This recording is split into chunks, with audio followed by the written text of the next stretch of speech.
Ladies and gentlemen, welcome back to the workshop. It's fantastic to have you here as ever. You'll remember in the last episode of the FALCHION build series, we started working on the leather wrap for the grip.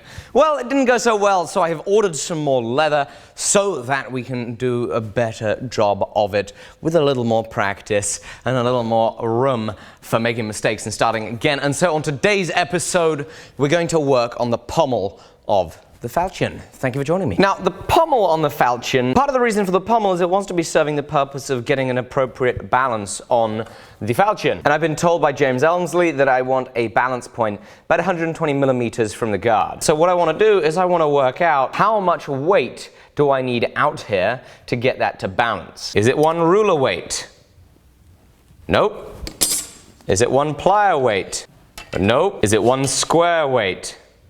Oh, too much. Let's weigh that. That's 128 grams. Is it one scrap guard weight? Oh, would you look at that? Almost a scrap guard weight. We've got some scales here, so we're going to give the scrap guard a little weigh. That's 98 grams. Now, why is this a problem? Well, because a piece of solid steel that's 64 millimeters in diameter and 14 millimeters long as we need it weighs 350 grams. But now, fortunately, James Elmsley's fantastic help comes into play again, because I now know that people used to make hollow pommels so they could get the aesthetic and look of this large pommel without the way that a very large and heavy pommel would affect the balance. And so we need to make a hollow pommel. So in Fusion, I've drawn up a little example pommel that is hollow on the inside, and you can see it's got a wall thickness of 2 millimeters. The faces are 1 millimeter thick. Got a little dimple in there too. It's hollow, and in steel, it currently weighs 125 grams. So it's still a little heavier than we'd like. So with this being 125 grams, we're really gonna have to work with some thin steel to make this work. Sadly, I don't know enough about Fusion to make this 1 millimeter again, so I assume that would take some mass off. And one other thing that we're gonna be doing on the pommel is we're gonna be having it taper from thicker, closer to the handle and the grip, thinner, closer towards the end. So looking at the side of the pommel, it'll look a little bit like this. This is going to help reduce weight and also mean that it's thick enough up top for us to have our grip here. We are also going to be making a peen block that James Elmsley has told me about. So if we were to look at the top of the pommel, here is the face of the pommel. This goes around. Here is the hole that our tang goes through. We're not just going to peen the tang over that hole.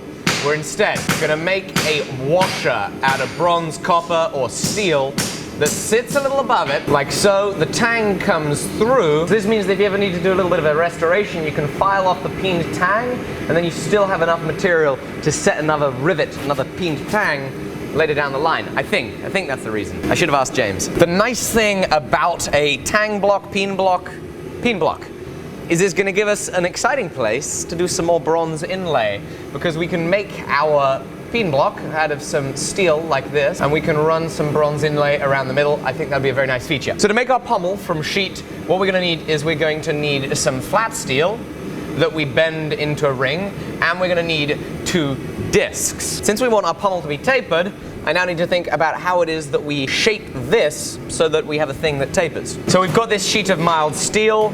We're going to put some blue dicom on it so we can run subscribe lines. 1, 2, 3 o'clock, blue dicom o'clock rock. 5, 6, 7 o'clock, to blue dicom o'clock rock. We got blue dicom in the morning, all day long indeed. Oh, ha, ha, ha, blue dicom. I'm going to make a mark at 16 millimeters, and 201 millimeters. Scribe down it. I'm now going to twiddle a circle. We'll line it up on the shear. Ah, not very straight. Whew. That was tiring. Then we'll shear our circles.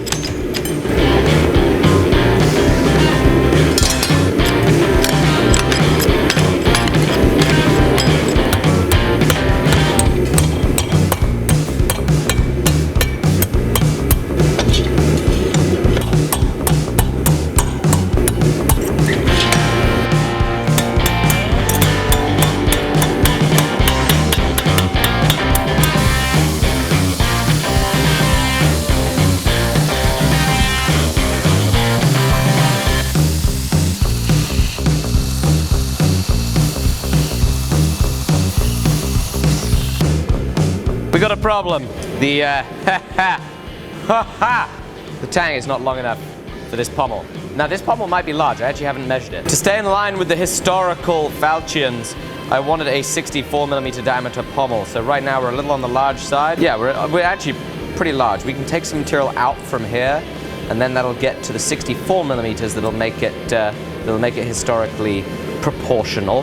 This handle, however, I did leave a little large so that we could fudge with it and fiddle with it. It's at 90mm and is meant to be 85mm. Now with that said, the tang is still a little bit short. This is a few days later and I have just realized something. Just something to add to the complete stupidity of not having a long enough tang on this. Even though that pommel is too small, the tracing that I did of the blade as forged, the tang didn't even go past the pommel. I've had this drawing in front of me for 7 or 8 days, knowing by the look of this drawing that the tang didn't fit, and it didn't even cross my mind. That's crazy. That's crazy.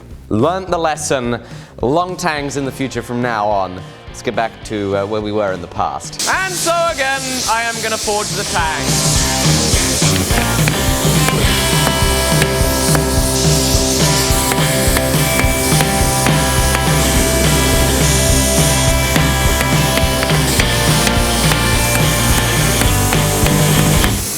Boy, have I learned to make sure to leave so much more material on the tang of a piece. I really intend to not make that mistake again.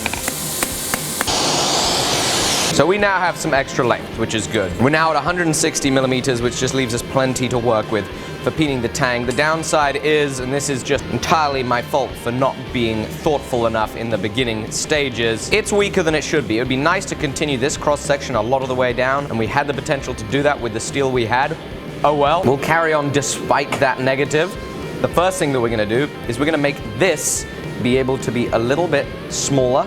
It needs to be 64mm. It's currently 66mm. So we're gonna grind these inside faces and then bend it back down into a smaller circle. A little more. Meeny, meeny, miny, mo, catch a tiger by its toe.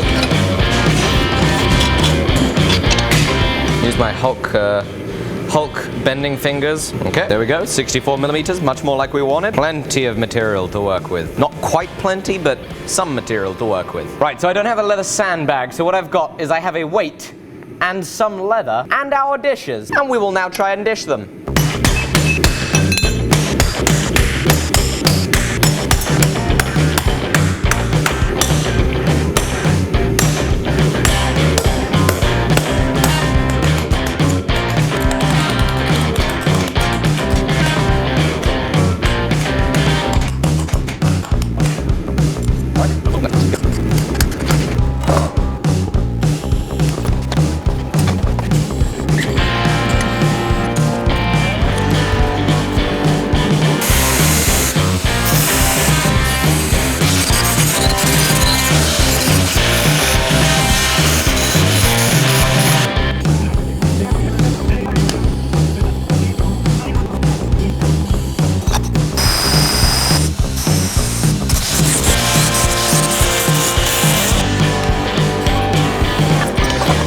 So we got our steel plates dished, we got our ring bent, we TIG welded it all together. We'll see how much it weighs. Okay, right now it's 130 grams, which means that it's a little bit heavy, but I think that we can solve that by grinding some material. Well, firstly, we'll obviously have to be grinding off the TIG weld there, but I think that we can take some further weight down by grinding material off of these faces with a 36 grit. I think we'll be able to get that close to the 100 grams that we want. You'll also notice, poked a little hole in there before welding it all together, you know, just in case.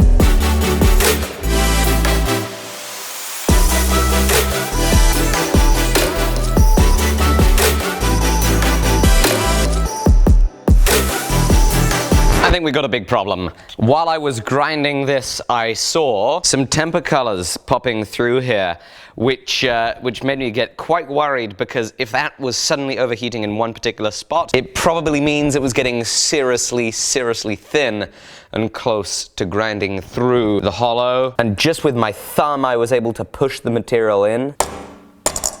That's way too thin, and that just split it even. See that little crack right in there? That is a real problem. The other side looks pretty solid, so I didn't grind too much on the back side. I just ground too much up here. Oh, wow.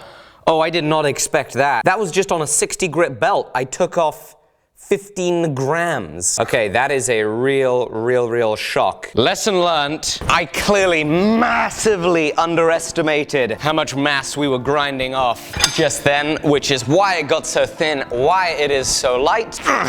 We got more steel. Time to start again.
Quite a whole lot of back and forth from the grinder to the welder to the grinder to the welder, because those welds were not great.